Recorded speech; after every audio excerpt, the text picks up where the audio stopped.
Tonight, the unthinkable has happened.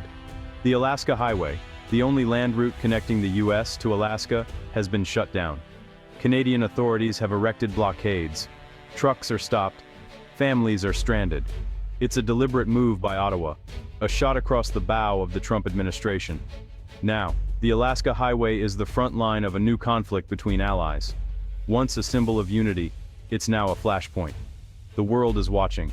The crisis has just begun. Alaska, immense, beautiful, and isolated.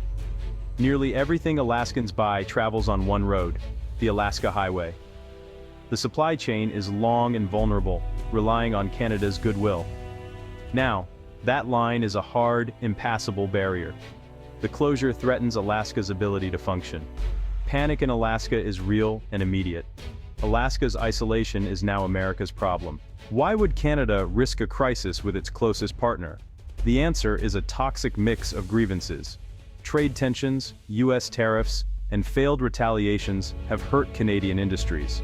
Now, Canada asserts sovereignty over the Northwest Passage, rejecting US claims. It's a high-risk, high-reward gamble. National pride and identity are at stake.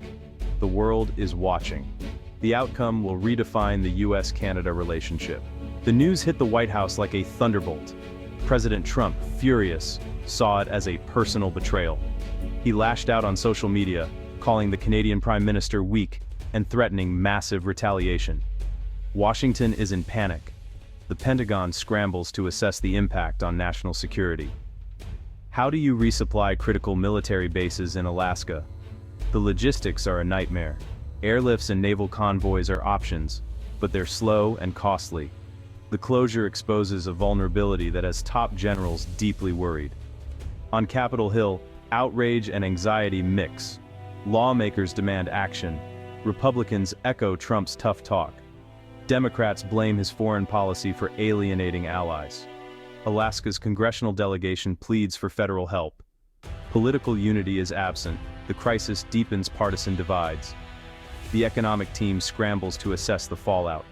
CEOs, shippers, and retailers are on edge.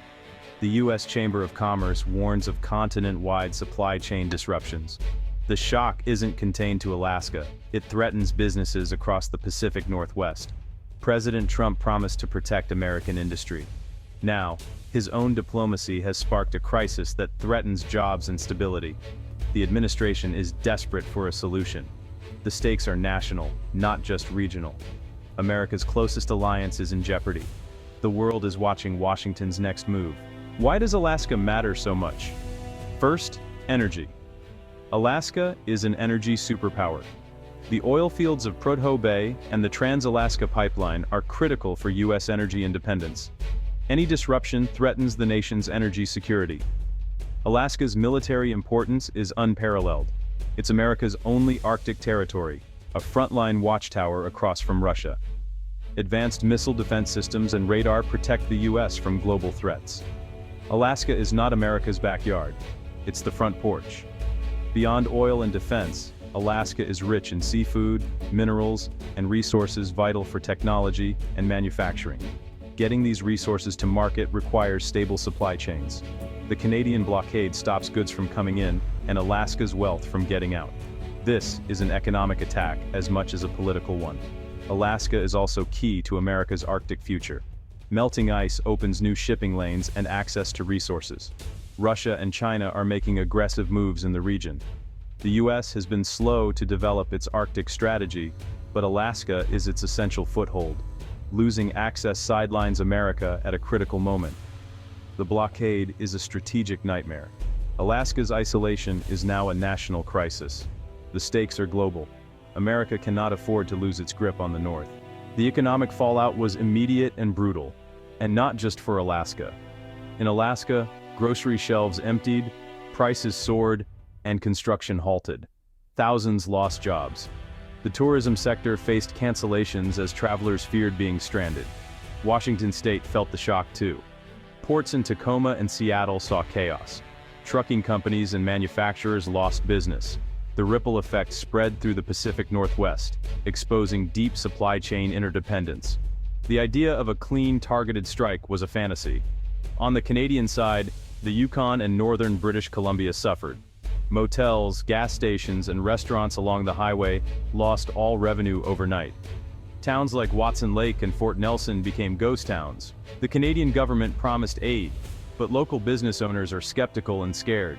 The broader Canadian economy braces for U.S. retaliation. Tariffs or sanctions could trigger a recession. The Canadian dollar has already dropped. Business leaders in Toronto and Montreal plead for a diplomatic solution. Canada found a powerful lever, but pulling it has put its own prosperity at risk. Both nations are now hostages to their own gambit. The crisis is a lose-lose. The pressure to find an off-ramp is mounting. This isn't the first time geography has been weaponized, but the context is new. Canada's move is a modern siege, controlling a choke point to strangle an opponent without firing a shot. Think of the Berlin blockade of 1948. The US responded with the Berlin airlift. Some now call for an Anchorage airlift, but the scale is daunting. Control of strategic choke points has shaped history. Suez, Hormuz, Malacca. Whoever controls the route controls the power. The Alaska Highway is now a terrestrial strait, and Ottawa has shown it's willing to close it. Even between friends, access can become a weapon. Spain closed the border with Gibraltar for 16 years to pressure Britain. The US and Canada are now on a dangerous path. What's shocking is that it's happening between two of the world's closest allies. This is a family dispute that's escalated beyond imagination. Using geography as a weapon against a friend is a profound breach of trust. It changes the relationship forever. Every future negotiation will carry this shadow. The Alaska Highway is no longer just a road, it's a symbol of a broken friendship. The world is watching, and the lesson is clear. Even the closest partnerships can fracture when geography becomes a weapon. The consequences will last long after the crisis ends. The map has become a battlefield. This crisis is about more than a highway. It's about the future of the Arctic. As the ice melts, the region is becoming a strategic chessboard. Russia is militarizing its Arctic coastline, building bases and deploying advanced weapons. They see the Northern Sea Route as a future global shipping lane under their control. China, calling itself a near-Arctic state, is investing in research, resources, and infrastructure across the region. The Polar Silk Road is part of China's global ambition to bypass US-controlled shipping lanes. The US has been slow to respond, and the dispute with Canada comes at the worst possible time. Western unity is cracking just as Russia and China push their agendas. Moscow and Beijing are watching with delight as their rivals are distracted. A divided West cannot compete in the new great game for the North. Geography's raw power is on full display. Canada has turned a highway into a symbol of national will. The immediate crisis may be resolved, but the damage is done. Trust is gone. The North American partnership is fractured. The world has been put on notice.